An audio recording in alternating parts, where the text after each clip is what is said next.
nunca me acho uma pessoa madura, eu acho que eu tenho que melhorar mais e crescer mais e mais, porque a gente está sempre nessa roda, a gente está sempre nesse desenvolvimento espiritual, sempre crescendo, né? Para cima, sempre subindo, até chegar à estatura de varão perfeito, né? Que fala. O homem que mais nos ensinou a crescer disse: eu não parei de crescer, eu continuo em contínuo perseguindo isso, eu continuo perseguindo isso, né? Ele está falando aqui a respeito de Paulo. Paulo foi crescendo na medida da fé, na graça, no conhecimento, ele foi crescendo, ele era um homem maduro, ele era um homem sábio, ele era um homem que escreveu quase todo o novo evangelho. Por quê? Porque ele cresceu na graça e no conhecimento, ele não agia como um menino, nem pensava como um menino, né? Na medida que ele foi crescendo, amadurecendo, ele foi frutificando, deixando seus frutos. É isso que Deus quer da sua igreja, do seu povo eleito que vai morar no céu. Faça a diferença. A vereda do justo é como a luz da aurora, vai brilhando mais e mais até ser dia perfeito, né? A Bíblia Sagrada que fala disso. Jesus fala que devemos chegar à estatura de varão perfeito. Esse é o modelo de vida cristã, né? É ser moderado. Em Efésios, está escrito lá em Efésios 4:13, né? Depois os irmãos procurem aí e leiam. A vida cristã, afirma Paulo, é um processo diário e contínuo, né? De crescimento, de desenvolvimento espiritual. Agora aqui nós vamos entrar para a palavra de Deus que está escrita aqui no livro de Pedro, que fala assim: deixando, pois, toda a malícia, todo o engano e fingimento e inveja e todas as murmurações. Então isso aqui é coisa de menino, né? É coisa de quem é novo na fé. A pessoa, quando ele é novo convertido, ele pratica esse tipo de coisa, né? Ele tem esse tipo de atitude. Alabra subierga. Já o adulto, ele não se comporta assim. Ele não age como um menino, nem pensa como um menino. Paulo, ele fala desse jeito no livro de Coríntios. Coríntios, capítulo 13, verso 11, que fala: quando eu era menino, falava como menino, sentia como menino, discorria como menino, mas logo que cheguei a ser homem, acabei com as coisas de menino. Então, o menino, ele é inocente, ele é ingênuo, ele é levado pelos ventos, né? Pelas conversas, pelas coisas de menino, né? Ele briga, ele é inconstante, né? Pedro, ele passou por essas 3 fases na vida dele. Ele foi inconstante, né? Uma hora ele era como a onda do mar, uma hora ele estava lá em cima, outra hora ele estava lá embaixo, uma hora ele estava mal-humorado, outra hora ele estava alegre.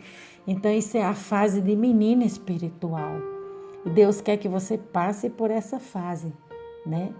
Não fique nela a vida toda. Tem pessoas que querem ser criança a vida toda, não quer amadurecer, não quer crescer, não quer dar frutos. E Deus não te chamou para você ser menino, não.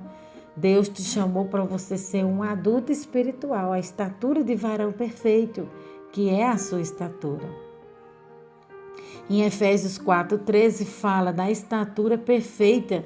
É um processo diário e contínuo. Então, para que esse processo diário e contínuo se desenvolva na sua vida, é necessário que você cresça, é necessário que você dê lugar, que você aprenda com Cristo, aprenda com Jesus, passo a passo, aquilo que Ele quer te ensinar, aquilo que Ele quer te mostrar. Deus não te chamou para você ser um crente barulhento, um crente que fica brigando, fica discutindo poder, fica brigando por poder. Isso é crente menino, né? Uma hora está na igreja, não se firma numa igreja, uma hora está na igreja, outra hora está em outra igreja, não sabe aquilo que quer, não sabe os seus objetivos, onde quer chegar. Não, Deus não quer que você permaneça nessa fase, mas que você passe dessa fase e chegue à estatura adulta, seja um adulto, porque o adulto ele é maduro, ele tem decisões certas, ele sabe onde ele quer chegar, ele sabe o alvo, ele sabe o caminho que ele quer percorrer, aonde ele quer chegar, ele tem um objetivo. né? Ele é maduro, ele faz a diferença, ele ajuda, ele coloca a mão no arado, ele visita os doentes, ele visita as viúvas, ele visita os órfãos, né? Ele ajuda, ele não discute, ele não mede força com ninguém. Se seu irmão pensa diferente dele, ele respeita. Embora haja divergências, se o seu professor ensina diferente daquilo que você pensa, você respeita. Ore por ele, ore pela sua liderança, ore pelo seu próximo, pelo seu irmão. Nunca meça força com ninguém, porque isso é coisa de menino, né? E Deus não te chamou para você ser menino. Você vai passar por essa fase, mas você vai avançar, você vai crescer. Os meninos precisam sim ser ajudados pelos adultos espiritual. Os adultos têm que ensinar, têm que pegar na mão dos meninos e ensinar o caminho que ele tem que andar, o caminho certo, o caminho que vai chegar no céu. Amém, amados? Aí aqui verso 2 fala: desejai afetuosamente como meninos novamente nascido o leite racional, não falsificado, para que por ele vedes crescendo. Então aqui ele está falando, deseje a palavra de Deus genuína, pura, sem mistura, sem manchas, sem mácula. Deseje tomar a palavra de Deus como leite puro, né? Sem mistura. Beba esse leite, se alimente da palavra de Deus. Não misture, não bota outras coisas. Mas leia a Bíblia e absorva a Bíblia e coloque no teu coração aquilo que ela está te ensinando. Não aquilo que o homem te ensinou.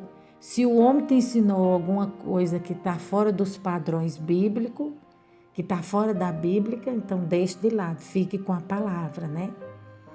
Existiam uns irmãos da época que quando Paulo estava pregando, eles estavam conferindo lá se aquilo que Paulo estava pregando estava na Escritura Sagrada. Assim deve ser nós hoje em dia. Quando alguém estiver pregando a palavra de Deus, você não tem que acreditar 100%, não. Você tem que conferir, né? Você tem a obrigação como cristão genuíno, verdadeiro, de conferir se aquela palavra que o homem está pregando está de acordo com a palavra de Deus. Até as profecias que o homem está profetizando tem que estar de acordo com a palavra de Deus, né?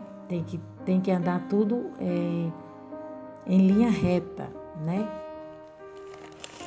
Aí aqui fala assim: eu não sei como você encara seu relacionamento com Deus, se você confia nele ou não, se você se dedica a ele ou não, mas o desejo de Deus é que nós sejamos de estranhos a filho.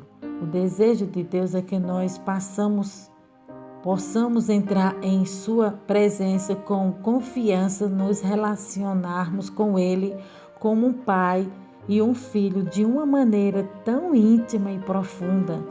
Isso em todos os aspectos da vida, seus sonhos, seus relacionamentos, seus anseios, suas dores, suas conquistas e derrotas, enfim.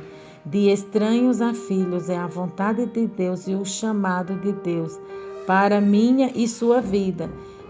E é sobre isso que Pedro nos mostra aqui no capítulo 2. Os princípios apresentados aqui são extremamente poderosos. Ele está falando aqui: os 5 primeiros anos são fundamentais na caminhada com Cristo para o crescimento, para as novas mudanças, né? Dos novos convertidos, do velho para o novo. A estrutura do seu caráter será moldado por Cristo. Nesse período do nascer de novo para a maturidade, quando vocês oram, jejuam, estão colocando em prática as práticas da piedade cristã e não desprezam esse desejo pela palavra de Deus. Muitas pessoas se convertem, mas não perseveram, acabam ficando deficiente espiritual, apáticas, sem vida, exatamente porque eles desprezam o que Pedro está dizendo, o desejo pela palavra de Deus. É o nosso alimento, irmão, é quem nos fortalece, é quem nos coloca de pé, é quem nos dá ânimo, nos dá vigor, nos dá disposição. Labra subiergue, é a palavra de Deus, é a nossa bússola, é o mapa, quem nos direciona o caminho que a gente tem que chegar.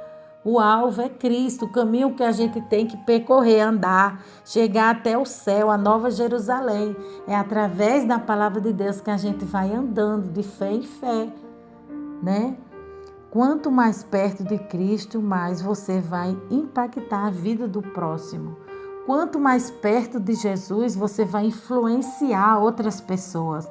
Outras pessoas vão ser alcançadas através do teu posicionamento espiritual. Quando você se decide a ser um filho de Deus, resolve ser um filho de Deus, você se posiciona, você começa a frutificar, você começa a dar passos de fé, né? Passos de amor, passos de bondade, de decisão, de fazer o que é certo, de dar as mãos, andar em comunhão, andar em intimidade, em perseverança, em jejum, em oração, como os apóstolos, discípulos, outrora fazia. É uma doutrina do Senhor e é um ensinamento essa palavra de Deus, né? Para que a gente chegue à estatura perfeita, é necessário a gente passar por todos esses processos, por todas essas fases. A fase de criança, que é a fase do aprendizagem, a fase que você está bebendo leite espiritual, é muito importante também. A fase adulta, que já é uma outra fase, é um alimento sólido, é um alimento mais forte que você vai receber da parte de Deus para que você permaneça de pé. Também é importante você passar por esse processo. E a fase da velhice, que é a fase da maturidade, da experiência.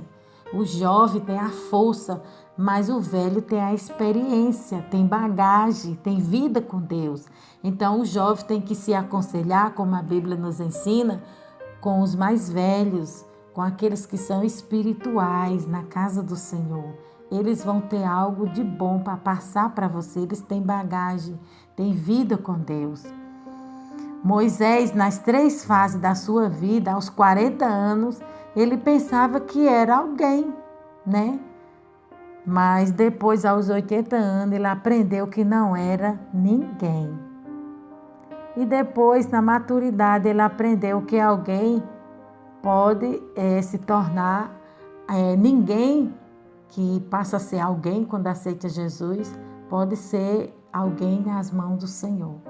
Então é assim que Deus faz. Moisés, no início da sua caminhada, né? Quando ele estava no palácio de Faraó, ele é um príncipe, ele pensava que era alguém. Depois que aconteceu aquele fato que ele matou um homem, né? Aí ele foi para o deserto cuidar de ovelhas, né? Das ovelhas lá de Jetro, do seu sogro. Aí ali no deserto Deus começou a mostrar para ele que ele não era ninguém. E na velhice ele viu que mesmo sendo velho, já um homem maduro, mesmo ele sendo um homem falho e maduro, ele era alguém porque tinha Deus na vida dele. Então nós só somos alguém de fato, a nossa essência é Deus, é Jesus. Nós só somos alguém por causa de Cristo, porque aceitamos Jesus como único e suficiente Salvador. Você só tem importância porque você tem Jesus na tua vida. Eu só tenho importância porque eu tenho Jesus. Se tirar Jesus da minha vida, eu não tenho mais importância nenhuma. O tesouro que tem dentro de mim, dentro de você, é que torna você alguém de valor. É isso que a Bíblia Sagrada quer nos passar nessa manhã. Eu só passo a ser alguém de valor porque Cristo está dentro de mim. Ele é a minha essência.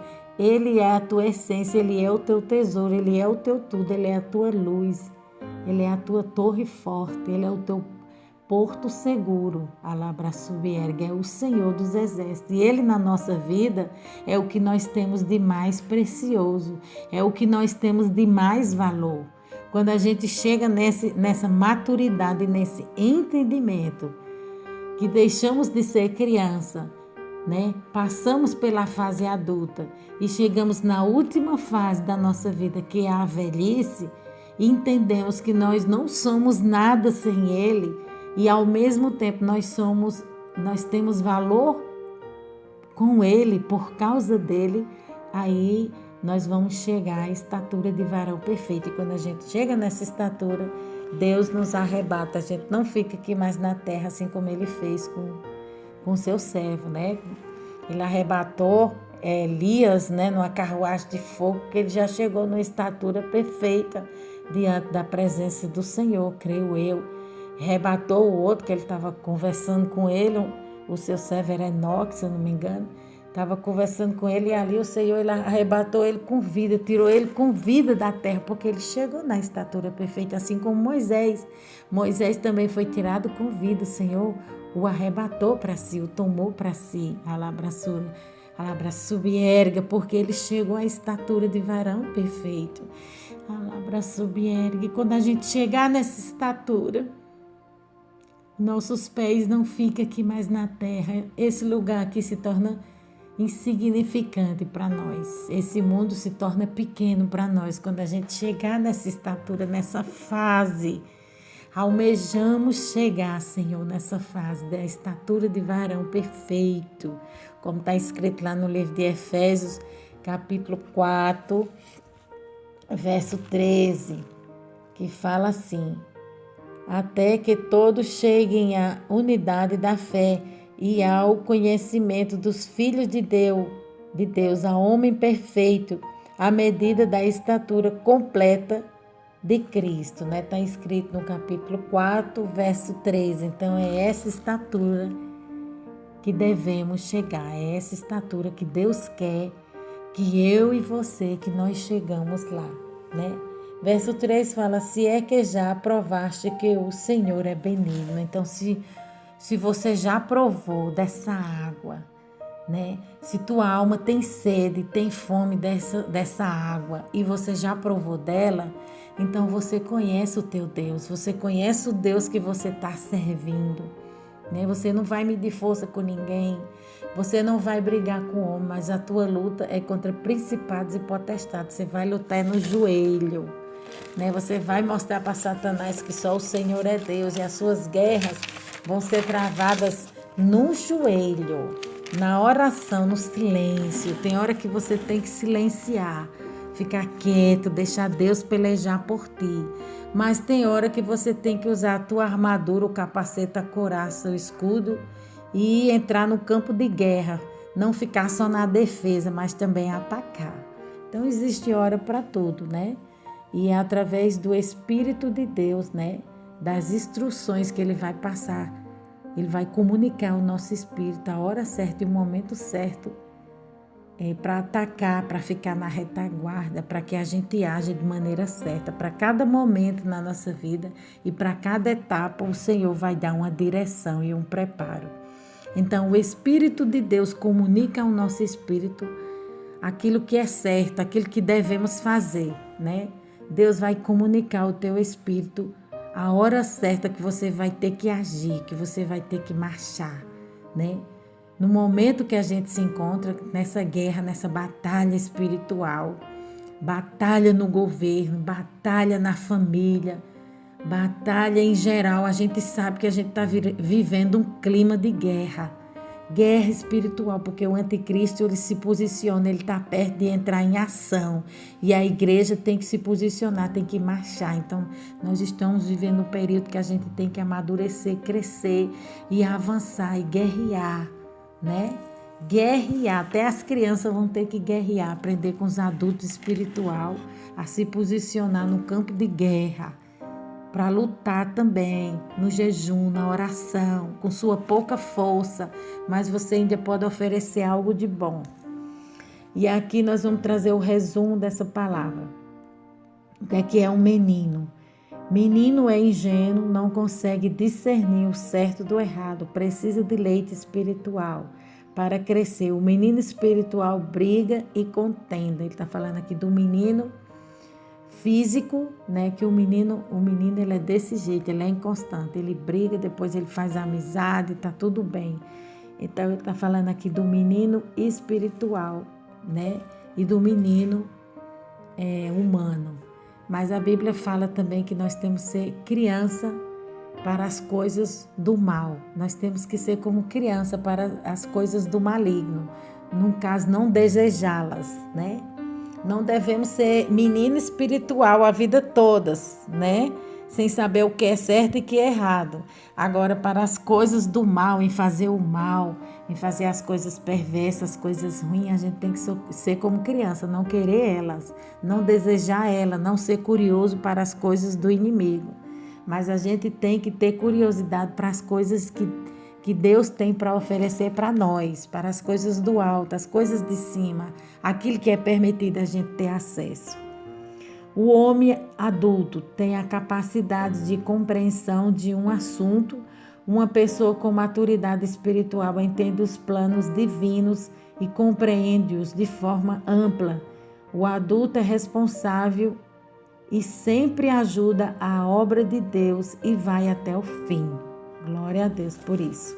Os anciões mais velhos na Bíblia fala que a pessoa mais velha desses clãs, o ancião de pátria e famílias, era a pessoa que determinava a autoridade dentro da família, controlando a propriedades familiares, incluindo os escravos. Ele era um símbolo de soberania, de sabedoria e respeito e maturidade. Então, os anciões, eles tinham maturidade, né, para decidir decisões assim, decisões sérias, a venda de um patrimônio, né, o casamento de uma filha, era tudo dirigido, era tudo resolvido antigamente através dos mais velhos, porque eles tinham mais maturidade para resolver causas mais difíceis, né, problemas mais complexos. Na época, ele está falando que quem resolvia eram os anciões, eram as pessoas mais velhas que decidiam, né? As decisões mais, como se diz assim, decisões mais fortes, decisões mais responsáveis, decisões assim, que só um ancião realmente com sua palavra sábia ele poderia dar dentro de uma família, tinha peso. A palavra de um ancião tinha peso, né? E hoje em dia não é diferente. A palavra do mais velho, do ancião, na casa do Senhor, ela continua tendo peso. A palavra do ancião, ela tem peso até hoje em dia, né? Malícia. Malícia significa inclinação para fazer o mal, astúcia, enganar, tirar proveito, engano, confusão, equívoco, passar para trás, fingimento, dissimular ou ocultar aquilo que realmente pensa, sente ou falsidade, inveja, desgosto provocado pela felicidade alheia, desejo amargo de possuir o que o outro tem, né? É obra da carne, né? Então ele está falando aqui, a inveja é uma das obras da carne, é o desejo amargo da pessoa possuir aquilo que tem. Já pensou? É algo tão amargo que ela nem tem, e ela ainda se torna amargurada por ver alguém possuir algo de bom que ela queria ter. É algo maligno, né? São obras da carne que a gente tem que evitar e repreender e não aceitar. Isso é coisa de criança, né? Ele está falando, o adulto não tem esse tipo de coisa na sua índole, no seu caráter. Murmurações, em hebraico e grego basicamente significa resmungar, estar insatisfeito, sussurrar, descontentamento, insatisfação, queixa e lamento. Alguém fica murmurando quando está passando uma provação, um momento difícil. E a Bíblia diz que Deus reprova esse tipo de coisa, né? Pessoa que vai morar no céu, ela não murmura, mas ela adora, ela invoca, ela clama, né? Ela começa a engrandecer o nome do Senhor nas causas difíceis, nos momentos difíceis que você estiver atravessando, não murmure, mas adore o Senhor, começa a exaltar o nome do Senhor, que essa provação vai passar rapidinho. Afetuosamente significa meigo, uma pessoa carinhosa, afável, né? Então é essa pessoa que Deus quer encontrar em você, é essa pessoa que Deus quer encontrar na sua igreja, em nós, né? Que sejam pessoas meigas, carinhosas, afável, não só dentro de casa, mas com os irmãos dentro da igreja, fora da igreja também. Dá um bom testemunho, né? Há uma nuvem de testemunho que nos observam. Benigno, de bom caráter, bondoso, né? Promove o bem, sempre glorifica a Deus em suas práticas. Amém, amados? Vamos adorar o Senhor nessa hora, vamos engrandecer o Senhor através dessa oração. Meu Deus e meu Pai, eu te louvo e te agradeço por esse momento.